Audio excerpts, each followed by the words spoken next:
விஜய் இன்று அரசியலுக்கு வர்றதுக்கு முன்னாடி முதல்ல அரசியல் நிமித்தமா போய் சந்திச்ச ஒரே தலைவர் ராகுல் காந்தி தான். டெல்லியில அவரை போய் சந்திச்சுட்டு வந்தார். அப்புறம் கேட்ட அரசியல்லாம் ஒண்ணும் இல்லை அப்படின்ட்டார். அப்போ விஜய் தன்னோட அரசியல் கனவுகளை ஆரம்பிக்கும் போது அவர் அதற்கு தனக்கு உகந்த இடமாக இருக்கும் நினைச்சது காங்கிரஸ் கட்சி தான். நாளைக்கு அதிமுக விஜய், ஏன்னா விஜய் அங்க போய் சேர்றதுக்கு அவர் ஒண்ணு சொல்றாரு, எனக்கு ரெண்டு எதிரி, அரசியல் எதிரி திமுக, கொள்கை எதிரி பிஜேபி. இதுல எங்கேயுமே அதிமுக வரல. அப்போ இப்போ அவர் அதிமுகவோட சேர்றதுக்கு தடையா இருக்கிற ஒரே விஷயம் பிஜேபி தான். மற்றபடி அவரை பொறுத்த வரைக்கும் அதிமுக அரசியல் சேரக்கூடாத ஒரு நபர் கிடையாது.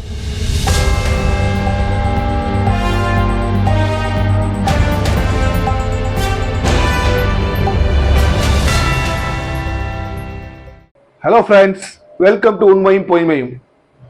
நேரத்தை ரொம்ப வேஸ்ட் பண்ணாம இன்னைக்குடைய தலைப்பு, அதுக்கு நம்ம நேரா போயிடுவோம். கூட்டணிகள். இன்றைக்கு அரசியல என்னதான் கட்சிகள், சில கட்சிகள் பெரிய கட்சிகளா இருந்தாலும் வெற்றி தோல்வியை நிர்ணயிக்கிறதுல கூட்டணி ஒரு மிக முக்கியமான ஒரு விஷயமா இருக்குது.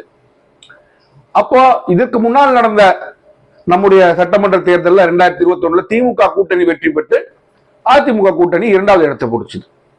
அப்போ 2021 திமுக ஆட்சிக்கு வரும்போது அதோட இருந்த கூட்டணி கட்சிகள்லாம் என்ன, இன்று வரைக்கும் அந்த கூட்டணி திருப்பி 2024 மக்களவை தேர்தலையும் சந்திச்சிச்சு, இன்னைக்கு தொடர்ந்துட்டு தான் இருக்கு. அதிமுகவும் அதே மாதிரி அந்த ஒரு கூட்டணி இருந்து 24 அது மாறிச்சு. இப்ப திருப்பி பிஜேபி மட்டும்தான் கிட்டத்தட்ட ஒரு கூட்டணியில இருக்குங்கிற சூழ்நிலை அதிமுக இருக்கு. அப்போ ஒரு விஷயத்த நம்மளால தெளிவா சொல்ல முடியும். தமிழக அரசியல்ல காங்கிரஸ் கோலோச்சிய காலத்துக்கு அப்புறமே பாத்தீங்கன்னா திமுக அதிமுக கூட சில கூட்டணி கட்சிகளை சேர்த்து வச்சுட்டு தான் அவங்க ஆட்சி அமைச்சிருக்காங்க. ஆனா அவங்களுக்கே தனி மெஜாரிட்டி வந்தாலும் சில சீட்டுகளை சில பேருக்கு அவங்க கொடுத்து பிரிச்சு அப்படிதான் வாழ்ந்திருக்காங்க, அப்படிதான் அவங்க ஆட்சி அமைச்சிருக்காங்க. அது ஒரு காலகட்டங்களில் நீங்க பாத்தீங்கன்னா தமிழகத்துல 80கள்லாம் நீங்க பாத்தீங்கன்னா 70 80கள்லாம் காங்கிரஸ் உங்களோட கூட்டணி இருந்துச்சுன்னா நீங்க ஜெயிக்கிறது கூடிய வாய்ப்பு ரொம்ப இருக்கும். ஏன்னா காங்கிரஸ்க்கு நம்ம ஒரு பெரிய வாக்கு வங்கி 15 to 20% வாக்கு வங்கி இருந்துச்சு. அப்ப காங்கிரஸ் ஒரு தனிப்பெரும் சக்தின்னு சொல்ல முடியாது, ஒரு பெரிய சக்தியா அந்த காலத்துல இருந்துச்சு. அதனால கூட்டணியை வச்சுதான் எல்லாரும் அரசியல் நிற்பாங்க. அப்ப காங்கிரஸோட நீங்க கூட்டணி வச்சு நீங்க ஜெயிச்சீங்கன்னா என்ன அட்வான்டேஜ்னா, காங்கிரஸுக்கு மத்தியில் அரசாங்கம் தேவைப்பட்டதுனால அவங்க மாநிலத்தில் ஆட்சியில பங்கு கேட்டதில்லை. அதனால நீங்க பாத்தீங்கன்னா காங்கிரஸ் பெரிய கட்சியா இருந்தாலும் 1970கள் 80கள்லாம் காங்கிரஸை வச்சு எலெக்ஷன் இவங்க ஜெயிச்சாலும் கூட்டணி காட்சி அமையல. ஏன்னா அவங்க என்ன சொல்லுவாங்க, மத்தியில் நாங்க அமைச்சு கூட எங்களுக்கு உதவி பண்ணி எம்பி சீட் நிறைய கொடுக்கணும்னா அவங்க எம்பி சென்ட்ரல் கவர்மெண்ட் வச்சு சந்தோஷமா இருந்தாங்க, மாநில அரசுகள்ல அவங்க பங்கு கேட்கல. அதனாலதான் 1967 இருந்து இன்னைக்கு வரைக்கும் தமிழகத்துல ஒரு கட்சி ஆட்சி நடக்குது. இந்த கூட்டணி கட்சிகளுக்கும் மந்திரி சபையில் இடம் கிடைச்சதில்லை, வெளியிலிருந்து வேணா அவங்க ஆதரவு கொடுத்திருக்காங்க. சரி, இப்போ நம்ம இன்றைக்கு பேச எடுக்கக்கூடிய தலைப்பு, அதிமுக பத்தி நிறைய பேசிட்டோம். திமுக கூட்டணி தொடருமா? இது 2021 19 இருந்து கிட்டத்தட்ட திமுக கூட்டணி ஒரு வெற்றி கூட்டணியாவே தான் இருக்கு. அதனால அவங்களுக்கு ஒரு ஃப்ரண்ட் புட்ல விளையாடுவாங்க சொல்லுவாங்க இல்லையா, அவங்க காலை முன்னால வச்சு ஆடிக்கிட்டு இருக்காங்க. அதனால அந்த கூட்டணிக்கு அது ஒரு மிகப்பெரிய பலம் தான். சரி, ஒரு பலம் மட்டுமே ஒரு கூட்டணியோட கட்சிகளை அவங்க கூட வச்சுக்க உதவுமா அப்படின்னா அதை மட்டும் வச்சு நம்ம சொல்ல முடியாது. ஒரு காலத்துல ஜெயலலிதா அம்மையாருங்கிற ஒரு ஈக்குவல் ஃபுட்டிங்ல கருணாநிதி ஐயா அவர்களும் ஜெயலலிதா அம்மையார் அவர்களும் ஆட்சியில் இருக்கும்போது கிட்டத்தட்ட 2 பேரும் சமமான ஒரு தலைவர்கள் நினைச்சிருந்த காலத்துல அந்த தலைவர்களோட ஆளுமை இருந்ததுனால 2 பக்கமே போறதுக்கு ஒரு வாய்ப்பு இருந்துச்சு. அம்மையாரோட மரணத்துக்கு அப்புறம் திரு கலைஞர் அவர்கள் இறந்து போனாலும் ஸ்டாலின் ஒரு பெரிய தலைவர் எமர்ஜராரு. அவரோட ஈக்குவல் ஃபுட்டிங்ல இன்னைக்கு எடப்பாடி பழனிசாமி ஐயா சொல்லக்கூடிய சூழ்நிலை இல்லை. ஏன்னா அவர் ஆட்சி அதிகாரத்துக்கு வந்ததுல இருந்து 2016 ஆட்சிக்கு வர்றாரு, முதலமைச்சர் ஆறாரு, 21 வரைக்கும் அவர் இருக்கிறாரு. ஆனால் அவர் ஆட்சி அதிகாரத்தில் நடந்த எல்லா எலெக்ஷன்லயும் ஒரு தோல்வி விடுறதுனால 2 ஈக்குவல் தலைவர்கள் இருக்கிறாங்கன்னு நம்ம சொல்ல முடியல. அப்ப ஸ்டாலின் ஒரு தலைவர்கள் ரேஷியோல ஒரு மேல ஒரு பொசிஷன்ல இருக்கிறதுனால அவருக்கு ஒரு பெரிய அட்வான்டேஜ் இந்த கூட்டணிகள் இருக்கத்தான் செய்யுது.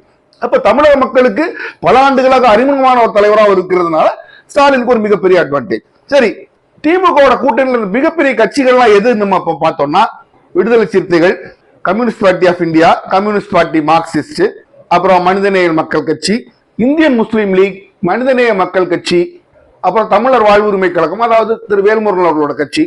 இது எல்லாத்தையும் மேல இந்தியன் நேஷனல் காங்கிரஸ், அதாவது காங்கிரஸ் கட்சி. இப்ப காங்கிரஸ் கட்சி யானை தேஞ்சு கட்டருமான நிலைமைக்கு வந்துட்டனாலும் அது ஒரு மத்திய ஒரு பெரிய கட்சியா இருக்கிறதுனால அந்த வெயிட்டை வச்சு அவங்க தமிழ்நாட்டில் இன்னும் அரசியல் பண்ணிக்கிட்டு இருக்காங்க.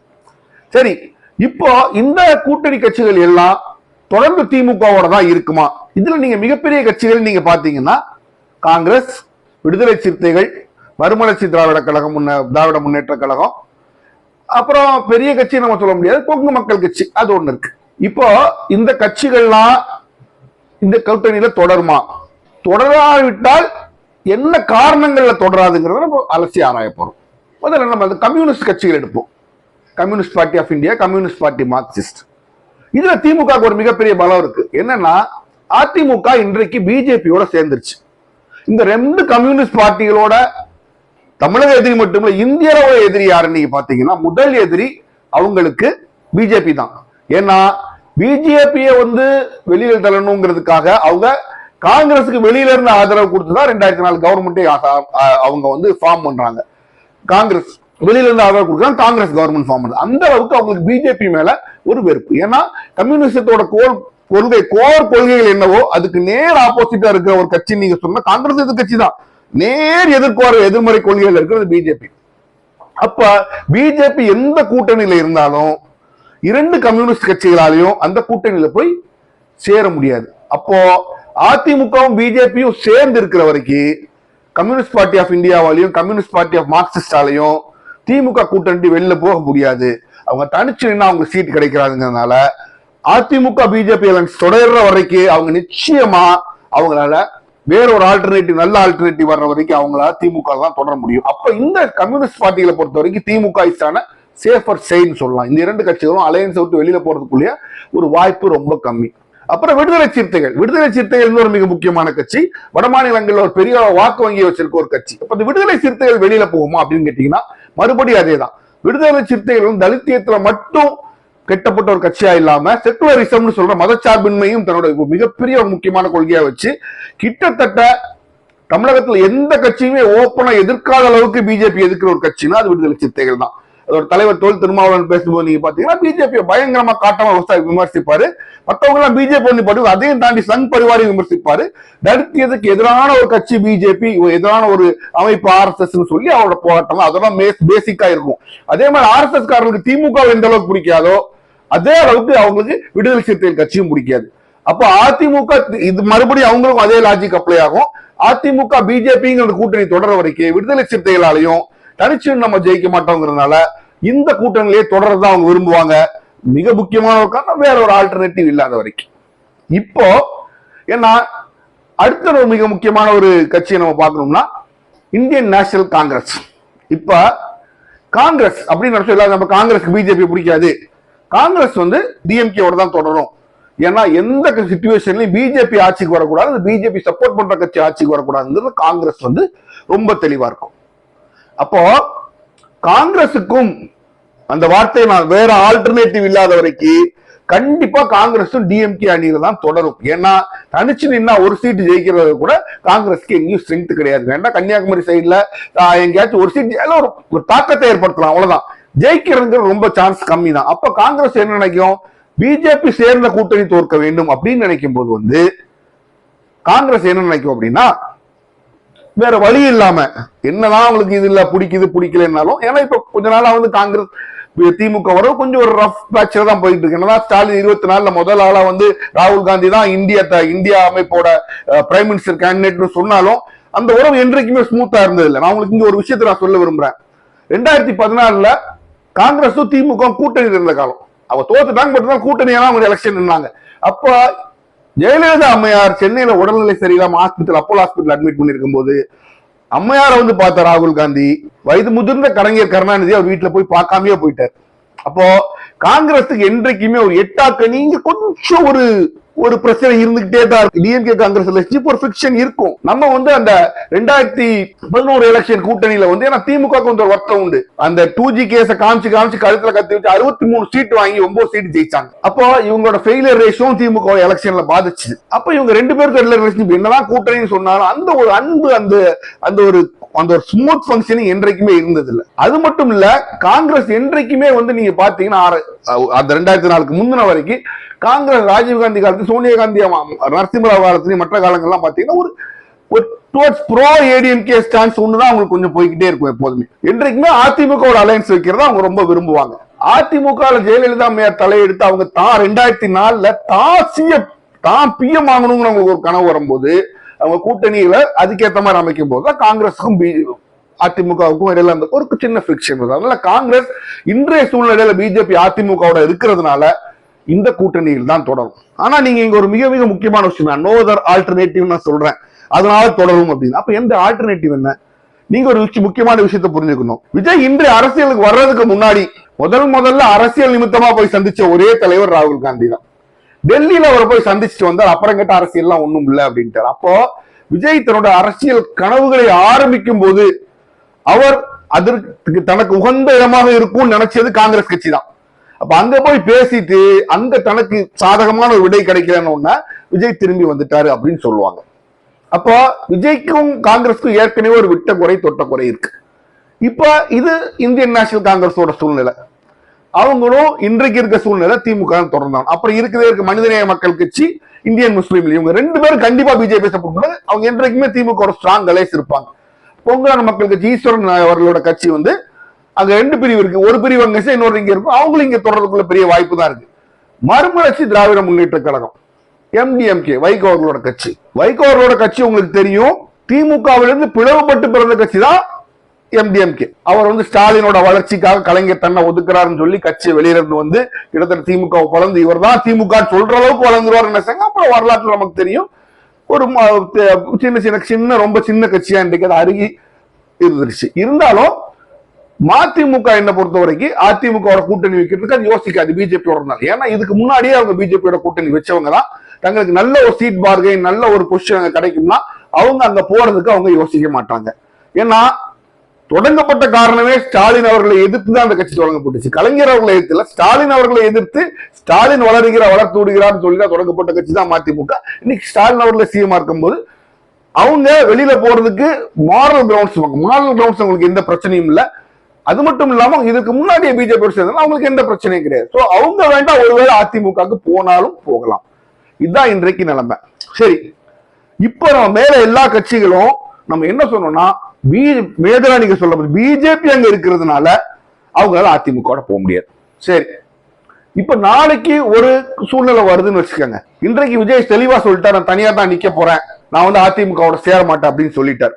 நான் ஒரு கால் அப்படிங்கிற ஒரு வார்த்தையை சொல்றேன். நாளைக்கு அதிமுக விஜய், ஏன்னா விஜய் அங்க போய் சேர்றதுக்கு அவர் ஒண்ணு சொல்றாரு, எனக்கு ரெண்டு எதிரி, அரசியல் எதிரி திமுக, கொள்கை எதிரி பிஜேபி. இதுல எங்கேயுமே அதிமுக வரல. அப்போ இப்போ அவர் அதிமுகவோட சேர்றதுக்கு தடையா இருக்கிற ஒரே விஷயம் பிஜேபி தான். மற்றபடி அவரை பொறுத்த வரைக்கும் அதிமுக அரசியல் சேரக்கூடாத ஒரு நபர் கிடையாது, திமுக தான் சேரக்கூடாத நபர். அப்ப அதிமுகவோட இருக்க பிஜேபி தான் சேரக்கூடாத நபர். நாளைக்கு ஒருவேளை எடப்பாடி பழனிசாமியார் இன்றைக்கு நம்ம பொசிஷன் வீக்கா இருக்கு, அப்போ நம்ம நிறைய சீட்டு ஜெயிக்கணும்னா பிஜேபி கூட இருந்தா நமக்கு முடியாது, கூட்டணிக்கும் ஒருத்தர் சேர மாட்டான், விஜயும் சேர மாட்டான், அப்ப நம்ம தோன்றுவோம்னு நினைச்சாருன்னா ஒரு போல்டான முடிவு எடுத்து பிஜேபியை கழட்டி விட்டு விஜயோட பேசி முடிச்சு விஜயும் சேர்ந்தார்னா அப்ப அங்க ஒரு ஒரு பலப்பான கூட்டணி உண்டாகும். அதிமுக தாவேக்கான ஒரு கூட்டணி அங்க உண்டாகும் போது இப்ப நம்ம சொன்னோம் இல்லையா, பிசிகே, இரண்டு கம்யூனிஸ்ட் பார்ட்டிகள், அப்புறம் அந்த மாதிரி கட்சிகளுக்கு எல்லாம் என்ன இந்தியன் நேஷனல் காங்கிரஸ்ல என்ன ஆயிடும்னா, பிஜேபி அங்க இருக்கிறதுனால நாங்க சேருவோம் அந்த பலமான காரணம் இல்லாம போயிடும். அப்போ அவங்க தங்களுக்கான ஒரு அணியை அந்த அணியில போய் சேரலாம். அப்போ சேர்ந்து தங்களுக்கான டிமாண்ட்ஸ் வைக்கலாம். மோர் ஓவர் திமுக கிடைக்கிற சீட்டோட கூட சீட் அங்க கிடைக்குன்னா அவங்க தாவறதுக்கு யோசிக்கவே மாட்டாங்க. ஏன்னா அவர்களுடைய அடித்தளம், அவருடைய கொள்கையோட பேஸ் ஆன பிஜேபி எதிர்ப்பு அப்ப அடி வாங்கி போயிடும். ஏன்னா பிஜேபி அங்க இருக்காது. இனிமேல் திமுகவோட இருந்தாங்கன்னா அதிமுக ரெண்டுமே கிடைச்சு அவங்களோட போறது பிரச்சனை இல்ல, அங்க போய் நம்ம சேர்ந்துக்குவோம், சேர்ந்து ஆட்சியில பங்கு கேட்கலாம், இல்ல நமக்கு சீட்டு கேட்கலாம், நம்ம ரொம்ப காலமா திமுக வளர்த்து விட்டோம், அங்க போயிடலாம்னு ஒரு ஆசை கூட உங்களுக்கு வரலாம். ஆனா இதுல என்ன அப்படின்னா நீங்க மிக முக்கியமா பார்க்க வேண்டிய விஷயம் அப்படின்னா, அதிமுகவும் தாவேக்காவும் அங்க சேர்ந்துருச்சு அப்படின்னா இரண்டு பெரிய கட்சிகள் அங்க ஆல்ரெடி உள்ள இருக்கு. அப்ப இரண்டு பெரிய கட்சிகள் உள்ள இருக்கும்போது இங்க இருந்து கட்சிகள் பிரிஞ்சு போச்சுன்னா இங்க திமுகங்கிற பெரிய கட்சி மட்டும்தான் இருக்கு. அப்ப அவங்க கிடைக்கக்கூடிய சீட்டு பங்கும் எந்த அளவுக்கு கிடைக்கும் தெரியாது.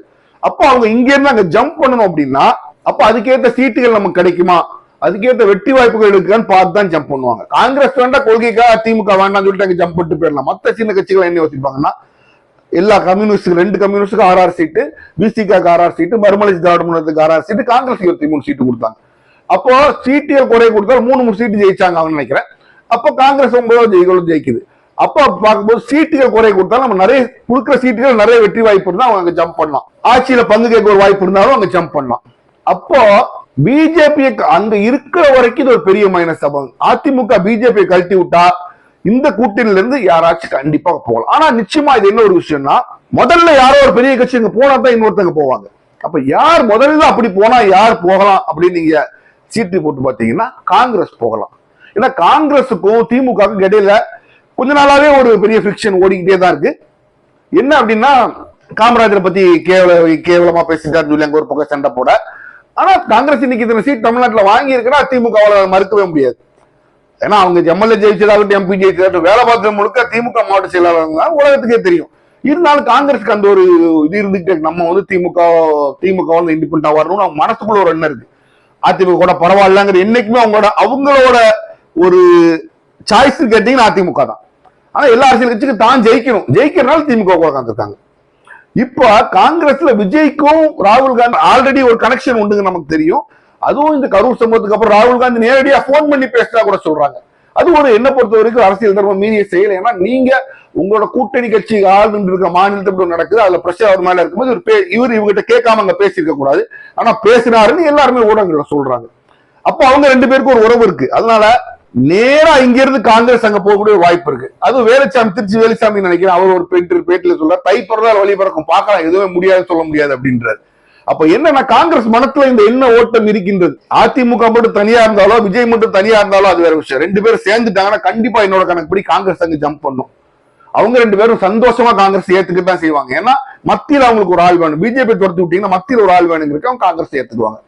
அப்ப காங்கிரஸ் ஜம்ப் பண்ணுச்சுன்னா விடுதலை சிறுத்தைகள் அந்த பக்கம் ஜம்ப் பண்றதுக்குள்ள வாய்ப்புகள் ஜாஸ்தி. கம்யூனிஸ்ட் பார்ட்டி ஆஃப் இந்தியாவுக்கும் ரெண்டு கம்யூனிஸ்ட் பார்ட்டி ஆஃப் இந்தியாவுக்கும் அவங்கள பொறுத்த வரைக்கும் அவங்க என்னதான் டெசிஷன் எடுத்தாலும் சென்ட்ரல் பொலிட் பியூரோ அப்படிங்கிறது ஒண்ணு இருக்கு. அவங்களோட டெசிஷனும் பைண்டிங்கா இருக்கும். அவங்களா இஷ்டப்பட்ட டெசிஷன் எடுக்க முடியாது. அதனால அந்த கம்யூனிஸ்ட் பார்ட்டி ஆஃப் இந்தியா என்ன பொறுத்த வரைக்கும் திமுக அவங்க ஒரு நல்ல ஒரு ஒர்க்கிங் ரிலேஷன்ஷிப் இருக்கு. ஏடிஎம்கே திமுக அவங்களுக்கு நல்ல ஒரு சான்ஸ் வந்து அவங்க இங்கே கண்டினியூ ஆகிறதுக்கு இருக்கு. ஆனா ஒருவேளை மிகப்பெரிய வெற்றி வாய்ப்பு அந்த கூட்டணிக்கு வரும்னு அவங்க நினைச்சாங்கன்னா அங்க ஜம்ப் பண்ணலாமே தவிர மற்றபடி திமுக தான் அவங்க இருப்பாங்கன்னு நான் நினைக்கிறேன்.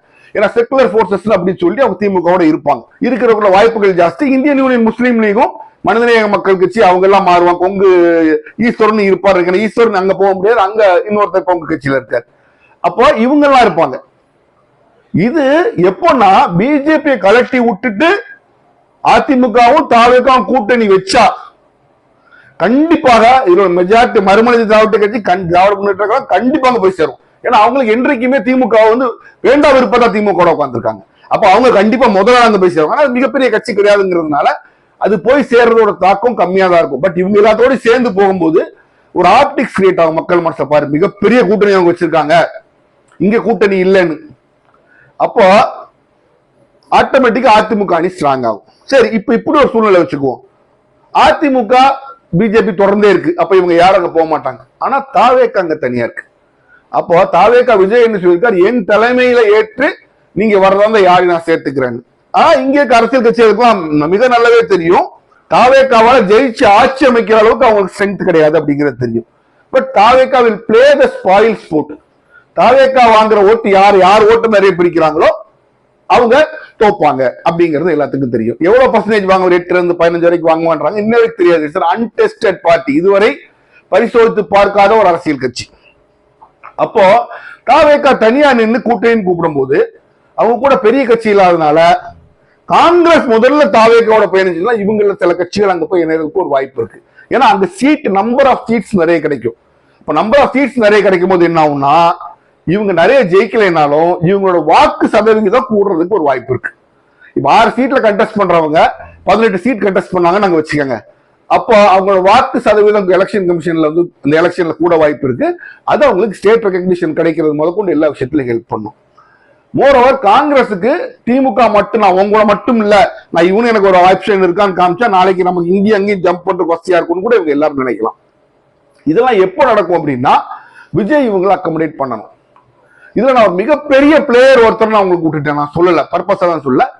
பாட்டாளி மக்கள் கட்சி இன்னைக்கு தமிழகத்துல பலகாலமா ஒரு காலத்துல எம்டிஎம்கே 3வது கட்சியாச்சு அப்படி வருவாங்க போவாங்க. பட் ஸ்டெடியா ஒரு 3வது பொசிஷன் 4வது பொசிஷன்ல இருந்த ஒரு கட்சினா பாட்டாளி மக்கள் கட்சி தான்.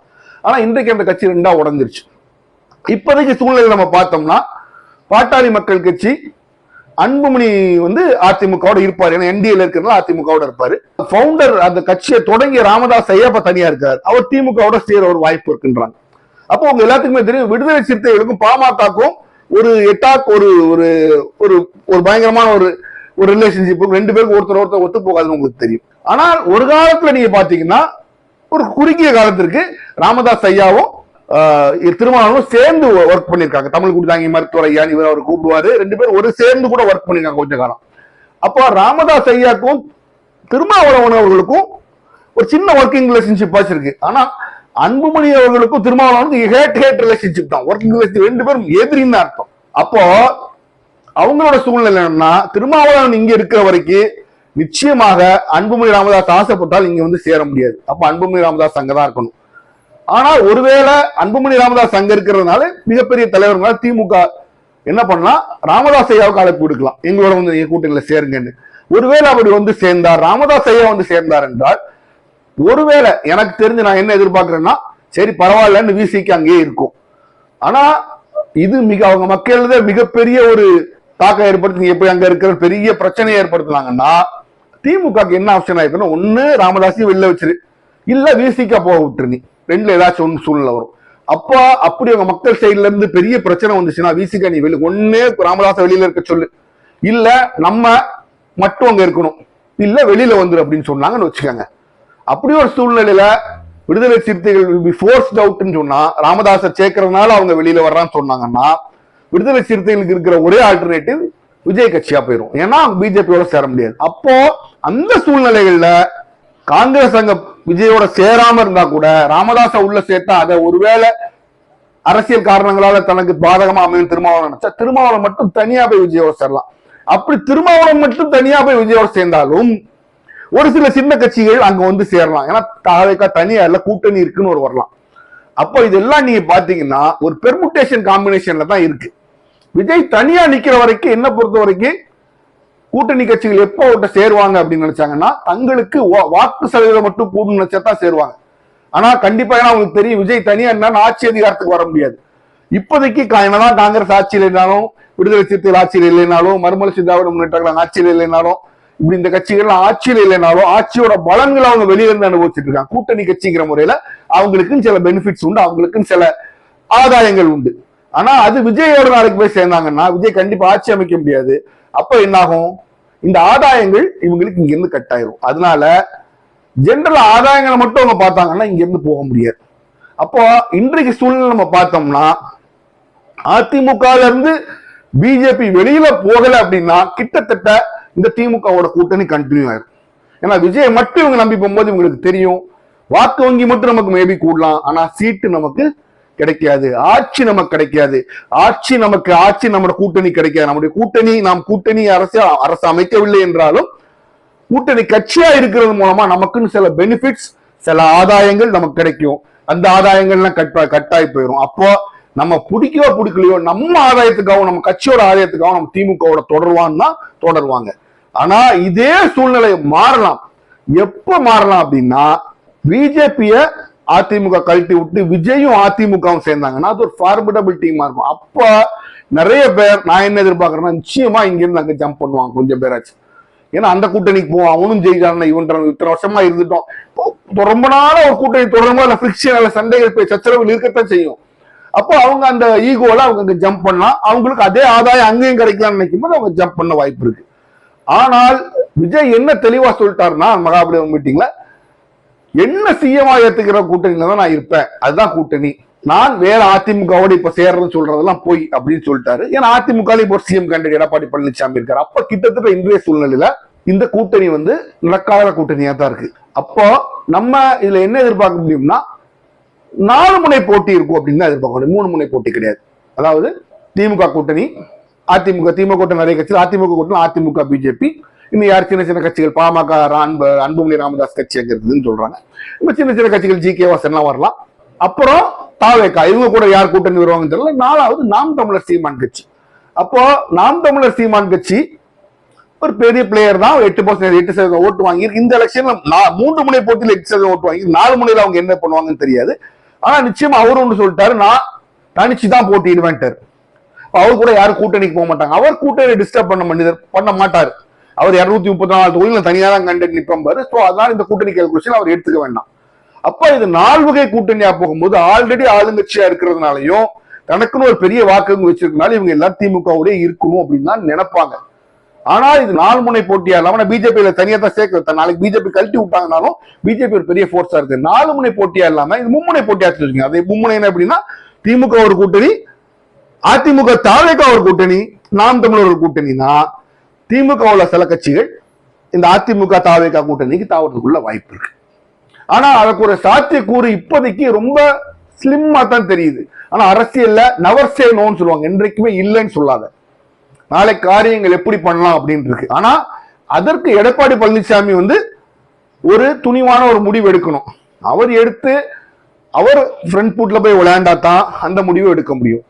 ஒருவேளை அல்லது விஜய் அவர்கள் கொஞ்சம் தன்னோட கரூர் கேஸை நினைச்சு பிஜேபியோட பிரஷருக்கு அடிபணிஞ்சு இங்க சேரணும். விஜய் எந்த பக்கம் இந்த பக்கம் சேர்ந்து 2 முனை போட்டி ஆக்கிட்டாருன்னு வச்சுக்கோங்க, மும்முனை போட்டியை 2 முனை போட்டி ஆக்கிட்டாருன்னா பிஜேபி இருந்தாலும் விசிக காங்கிரஸ் மாதிரி கட்சிகள் வராது, கம்யூனிஸ்ட் மாதிரி வராது, மற்ற சில கட்சிகள் இங்க சேர ஒரு வாய்ப்பு இருக்கு. ஆனால் அதிமுக கூட்டணியில பிஜேபி இருந்ததுன்னா மிகப்பெரிய அந்த 4 கட்சிகள் விசிக, அப்புறம் காங்கிரஸ், அப்புறம் 2 கம்யூனிஸ்ட் இங்க சேர முடியாது. ஆனாலும் சின்ன சின்ன மறுமலர்ச்சி திராவிட முன்னேற்ற கழகங்கள், அப்புறம் இந்த தமிழர் வாழ்வுரிமை கட்சி, இப்படிப்பட்ட கட்சிகள் எல்லாமே சந்தோஷமா இங்க சேருவாங்க. அவங்களுக்கு அது ஒரு பெரிய இஷ்யூ கிடையாது. அப்போ எத்தனை முனை போட்டிங்கிறது மிக மிக முக்கியமான விஷயம். சீமானை பொறுத்தவரை நம்ம ஒண்ணும் சொல்ல வேண்டாம், நான் தனியா தான் நிற்பேன் அப்படின்ட்டு.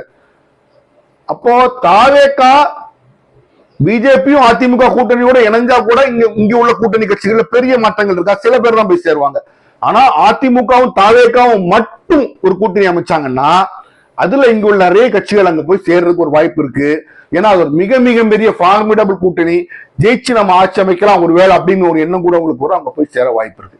அப்போ இந்த 2 கூட்டணிகள் அமையிற வரைக்கும் இன்னைக்கு இருக்க பிரசன்ட் ஸ்டேட்டஸ் படி பார்த்தோம்னா நிச்சயமாக திமுகவோட கூட்டணி அப்படியே தான் தொடரும். எந்த கட்சியும் இங்க இருந்தாங்க போகாது. வேண்டாம், மறுமலர்ச்சி திராவிட முன்னேற்ற கழகம் மட்டும் போலாம், வேற யாருமே இங்க இருந்தாங்க போக மாட்டாங்க. ஒருவேளை விஜய் இங்க பிஜேபி அங்கிருந்து கலட்டி விடப்படுவானால் நிச்சயமாக மிக மிக நிச்சயமாக திமுக கூட்டணியில பெரிய டிஸ்டர்பன்ஸ் இருக்கும், நிறைய கட்சிகள் பிரிஞ்சு அங்க போய் சேரும். அப்போ இந்த அரசியல் காய் நகர்த்தல்கள் எல்லாம் நிச்சயமா நடக்கணும்னா இதுல ஒரு விஷயம் தான், மேஜர் பிளேயர் ஓட்டு வங்கி இல்லாம இருக்குன்னா பிஜேபி. இந்த பிஜேபி அப்புறப்படுத்துமானால் அதிமுக, விஜய் ஒருவேளை அவர் கூட சேரலாம். பிஜேபி கூட்டணி வச்சுட்டு சேர்ந்தால் இந்த கட்சிகள் வராது. அதிமுக விஜயும் மட்டும் தனியாக கூட்டணி அமைச்சார்கள், it will be a formidable alliance. அது ஒரு மிகப்பெரிய அலையன்ஸா இருக்கும், திமுக சேலஞ்சிங்கா இருக்கும், அங்க உள்ள கட்சிகளும் இங்க சேரும். அப்ப நம்ம முடிவு என்னன்னா, இன்றைக்கு இருக்கிற சூழ்நிலையில் திமுக கூட இருக்கிற கூட்டணி கட்சிகள் வெளியே போகாது. நிச்சயமாக கிட்டத்தட்ட 95% கட்சிகள் அதுல கண்டிப்பாக நீடிக்கும். ஆனால் நாளைக்கு அதிமுக பிஜேபியை வெளில தள்ளிட்டு தாவேகாவை மட்டும் கூட சேர்த்துருச்சுன்னா இன்றைக்கு திமுக கூட இருக்க கட்சிகள் நிச்சயமாக நிறைய கட்சிகள் வெளியில போய் அந்த கூட்டணியில சேரும். அதுதான் இந்த இதோட முடிவு. அப்போ வருங்காலம் எப்படி இந்த கூட்டணிகளை அமைக்குது, அதிமுக பிஜேபி ஓடுறது தொடருமா, தாவேகா தனிச்சா நிக்குமாங்கிறத பொறுத்து தான் இந்த கூட்டணி அமைப்புகள் அமையும். ஆனால் இதுல பிஜேபியை சேர்க்கலைன்னு தான் நிறைய கட்சிகள் அதிமுக சேரும். பிஜேபியை கூட வச்சுட்டு அவர் தாவேகாவை சேர்த்தால் நிறைய கட்சிகள் சேராதுங்கிறத முடிவு. அதனால இன்றைய சூழ்நிலையில் நிச்சயமாக திமுக கூட்டணி தொடரும். இதுதான் முடிவு. மீண்டும் சந்திப்போம்.